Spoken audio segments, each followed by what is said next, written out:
Lord's test match में तीसरे दिन का खेल खत्म होने के बाद दो बातें पता चली कि पहला तो टेस्ट मैच अभी भी बराबरी पर है और दूसरा इंग्लैंड से बड़ी कोई ड्रामेबाज टीम नहीं है।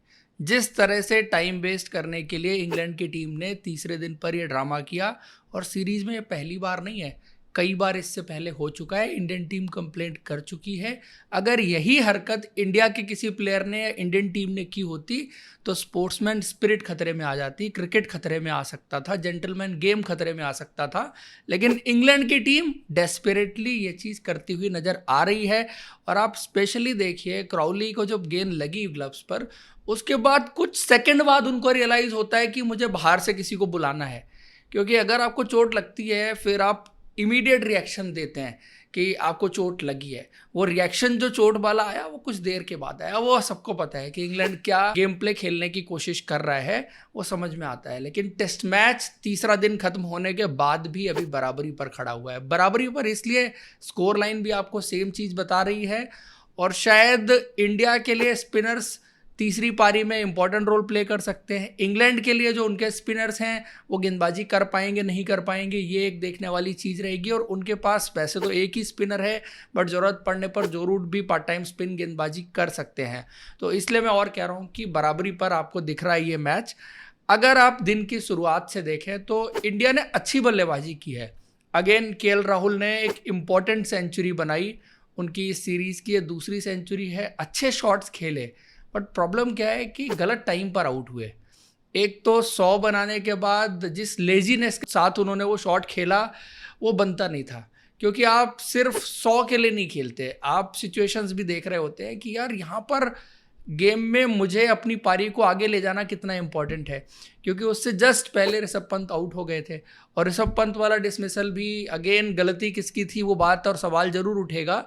लेकिन वो रन हो सकता था अगर ऋषभ बिना सोचे दौड़ जाते। जो कुछ सेकंड का पॉज लिया ऋषभ पंत ने, उसी में सारा खेल खराब हो गया, अदरवाइज वो पहुंच सकते थे। दूसरी ये चीज़ थी कि ऋषभ पंत शॉट खेलते ही दौड़े थे, केएल राहुल ने रिस्पॉन्ड अच्छा किया, और शायद उनको ये लगा कि केएल राहुल के एंड पर थ्रो जाएगा, तो वो ये कैलकुलेट तो कर रहे थे कि केएल राहुल पहुंचेंगे नहीं, बट ये कैलकुलेट नहीं किया कि मैं पहुंच पाऊंगा या नहीं पहुंच पाऊंगा। अदरवाइज शायद वो डिनाई भी कर सकते थे। बट कॉल, वो स्टार्ट जहां से हुआ था वो ऋषभ पंत की तरफ से हुआ था।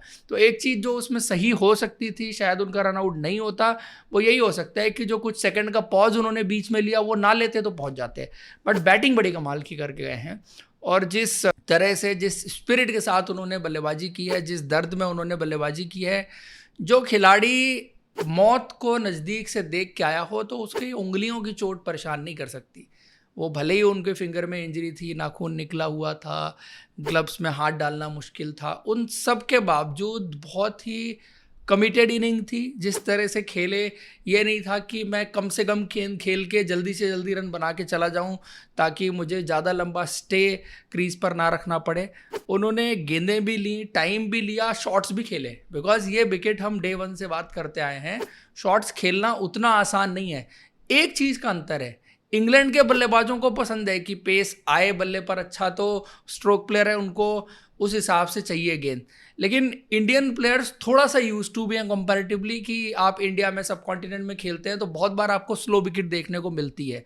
इंग्लैंड के मुकाबले आप देखें तो उस चीज़ का भी इंडियन बैट्समैन को आइडिया थोड़ा सा फेयर है। तो इंडियन बैट्समैन इंग्लिश बैट्समैन से बेटर दिखे और उनकी स्ट्रोक मेकिंग उनके मुकाबले बेटर दिखी। तो ऋषभ पंत उसमें सबसे बेहतर प्लेयर नजर आए, जिस तरह से उन्होंने शॉट्स भी खेले हैं और जिस तरह की कमिटमेंट वाली ये पारी भी थी। 100 बनता तो और मज़ा आता, बट आई थिंक दोनों की जो पार्टनरशिप हुई ना पहले सेशन में, वहाँ पे ये लग रहा था कि इंडिया ने गेम को अपने फेवर में कर लिया है। बट होने ही वाला था वो, उस टाइम पे ऋषभ पंत आउट हो गए, और फिर उसके बाद तुरंत ही दूसरा विकेट भी गिर गया। जब वापस आए ब्रेक के बाद तो तुरंत ही केएल राहुल भी आउट हो गए। तो 2 सेट बैट्समैन एक साथ चले गए, जिसमें से स्पेशली केएल राहुल को चाहिए था कि ये पारी 150 रन पे जाती या और जितना लंबा कर सकते थे। यही कुछ गलती शुभमन गिल से पहले टेस्ट मैच में भी हुई थी, क्योंकि आपको अपनी टेल पे पूरा भरोसा है कि टेल कितने रन बना के देगी। तो जो बैट्समैन सेट खेल रहा है और अच्छी लय में दिख रहा है, उसको पारी वो जितनी लंबी कर सकता है उतनी लंबी करने की कोशिश करनी चाहिए। एटलीस्ट गेम को वहाँ उस सिचुएशन में ले जाए जहाँ पर इंडिया की टीम गेम में आगे आ जाए, फिर वो अपने कैजुअल शॉट्स भी खेल सकता है, जो मर्जी शॉट खेल सकता है। तो वो एक चीज़ है। सिमिलर चीज़ मैं जडेजा के लिए भी कहूँगा, क्योंकि जडेजा ने भी बहुत अच्छा खेला। अभी तक उनकी 3 कंसेक्यूटिव 50 रन की पारियाँ हो चुकी हैं। इस पारी में भी उनका डिफेंस बहुत अच्छा था, अटैक भी उन्होंने किया, स्पिनर्स को निकल के शॉट लगाए, कुछ अच्छा था। बट जडेजा भी बहुत गलत टाइम पे आउट हुए। उन्होंने 2 प्लेयर्स के साथ इंपॉर्टेंट पार्टनरशिप्स बनाई और दोनों मिला के 100 रन से ज़्यादा की पार्टनरशिप बनी। एक उनकी वाशिंगटन सुंदर के साथ, दूसरी नीतीश कुमार रेड्डी के साथ। इसी वजह से इंडिया की टीम इस मैच में स्कोर लेवल कर पाई, अदरवाइज इंडिया स्कोर लेवल नहीं कर सकती थी। बट इंडिया को जो डिसाइसिव लीड चाहिए थी, वो चाहिए था कि जडेजा का 100 बनता, और अगर जडेजा का 100 बनता तो वाशिंगटन सुंदर भी दूसरे एंड पे खेलते रहते, और उनका भी बड़ा सॉफ्ट डिसमिसल था। तो इंडिया के लिए हम ये तो बात करेंगे कि टेल रन नहीं बना रही है, और टेल से एक्सपेक्ट करना कितना सही है कितना गलत। बल्लेबाज को तो आप समझा सकते हैं कि यार ये गलती हुई है, इसको करेक्ट कर सकते थे, ये सिचुएशन थी, आप ऐसे खेल सकते थे। अब टेलेंडर्स को क्या समझाएंगे कि कैसे बल्लेबाजी करनी है? अगर उनको समझा के बल्लेबाजी कराई जा सकती तो वो बल्लेबाज हो सकते थे, वो गेंदबाज नहीं होते। बट इसीलिए मैं कह रहा हूँ कि जो इंडिया के मेन बैट्समैन अगर सेट होते हैं, इन होते हैं, तो उनकी रिस्पॉन्सिबिलिटी बनती है कि पारी को कैसे कहाँ तक लेके जाना है, सो दैट इंडिया की टीम बेटर पोजीशन में आ जाए। बट ऑल एंड ऑल अगर आप ये पारी देखें, इंडिया की अच्छी पारी रही है। चूँकि आपने रन ही इंग्लैंड से 50-60 ज़्यादा बनवा दिए थे, इस वजह से वो लीड आपको मिली नहीं है, आप लेवल कर गए। ये भी छोटी बात नहीं है, क्योंकि 3 विकेट आपके निकल गए थे। उसके बाद लग रहा था कि क्या होगा क्या होगा, 100 रन की पार्टनरशिप लगी, फिर नीचे आपकी 2 50-50 रन की पार्टनरशिप लगी हैं। तो ओवरऑल आई थिंक इंडिया ने ठीक काम कर दिया। अब उसके बाद रही बात इंग्लैंड के विकेट गिराने की, तो टाइम कम मिला।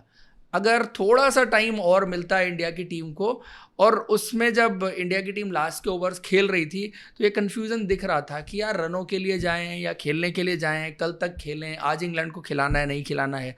तो वहाँ पर अगर जब जडेजा आउट हो गए थे, उसके बाद क्लैरिटी रहती, और जितनी देर अगर इंडिया ने खेला, आप स्कोर करने की तरफ ही देखते, टेलेंडर्स के साथ वाशिंगटन सुंदर सारे मिलके 3 बैट्समैन थे, तब रोटेशन हो रही होती और दोनों तरफ से चल रहा होता, तो 5-7-10 रन की लीड कुछ ना कुछ तो आपको मिल सकती थी। आकाशदीप ने एक छक्का जरूर लगाया, बट डिफेंड करने में उनका भी बिलीव नहीं है। बट एक चीज़ हाँ नोटिस करने वाली है, जो अंपायर है वो जडेजा के आउट होने के बाद हर विकेट पर जहां अपील हो रही थी, वो आउट देने के लिए तैयार खड़ा था।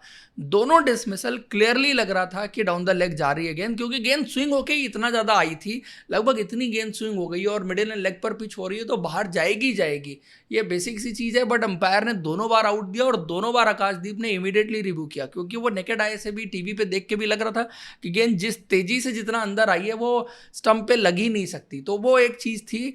लेकिन फिर भी इंडियन टेल को थोड़े बहुत रन अगर ऐड हो जाते तो इंडिया के लिए बेटर रहता। अब यहाँ से इंडिया को ये चाहिए कि इंग्लैंड की टीम को आप 200 सवा 200 मैक्सिमम जो है वो यहाँ तक रोकें। 250 से ऊपर इंग्लैंड की टीम नहीं जानी चाहिए इस पारी में। अगर इंग्लैंड 250 से ऊपर जाती है तो फिर आपको मुश्किल आएगी 5वें दिन पर।